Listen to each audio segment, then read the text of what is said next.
A financial model is a representation of a company's or organization's financial performance, typically used to project future outcomes and assess the impact of decisions.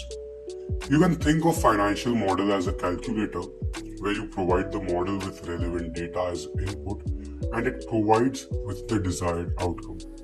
Basically, financial modeling helps us to create a model of the company's finances so that we can predict whatever outcome that we are hoping for.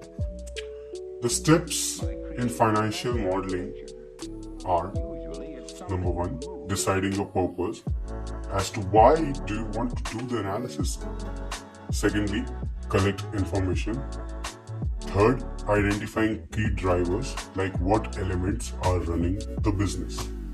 Fourth, gather information on peer companies, the financials of competing firms. Fifth is building our analysis, and sixth is the presentation of our analysis. See, financial model helps you to quantify your views of a company. Its uses are in valuation, advising merchants and acquisitions, investing, leverage buyout, and raising funds. So the first step, as we discussed, was what is your purpose? So the purpose could be stock investing, valuation, merger acquisition, financial analysis of the company, financial planning, or to buy the entire company. The second step is to do some background research.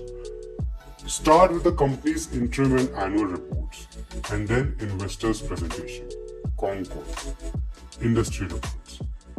Good information to have is equity research reports issued by banks. Paid research is usually done with interview management as an add-on. Private company needs information directly from management. You cannot get it from any other sources mostly. Thirdly, we need to identify our key drivers, which are retailers के लिए होते हैं.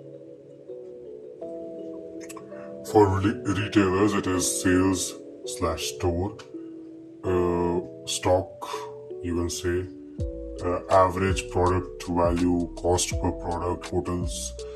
For hotels, it is number of hotels, rooms, occupancy rates, tariffs, etc. Step 4 is the gather data of peers. It depends a lot on analysis and precision required. Fairness opinion is used in investment banking.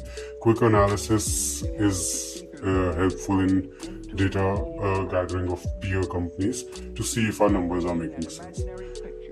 The fifth step is to building our analysis. In this part, we basically project revenue and expenses of the company and use the full or partial financial statements of historical data.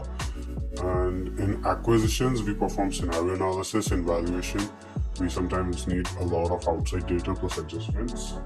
Then the sixth step is presentation. It should answer the what, why, and how. So what questions could be buy the company, fund the company, sell stocks. The why questions could be supporting reasons which are backed by numbers. The how question could be what's the best structure and timings. Format should be PPT slides, Word document, Excel, maybe even oral presentations. Users are bankers, portfolio managers, VC partners, interviewers, etc. Our financial model must have proper conventions. It should be more dynamic, it should be easy to audit, and it should not be complex. So this was the first few things I learned in financial modeling. It was a basic introduction to financial modeling. What I have learned from this is that we create a forecast of any company or an organization using 6 steps. The last step is presentation, so it doesn't really count. The 5 steps we can say are to find our purpose, then to do some background research. We can even select a standard purpose, then we can do the 4 steps required to do some background research, identifying the key drivers, and then gathering information on peer companies. Sometimes it's not even needed, and then building our analysis. So the main part, the building of our analysis, that's what we are going to learn in this series of financial modeling. So, yeah, that was it for this day.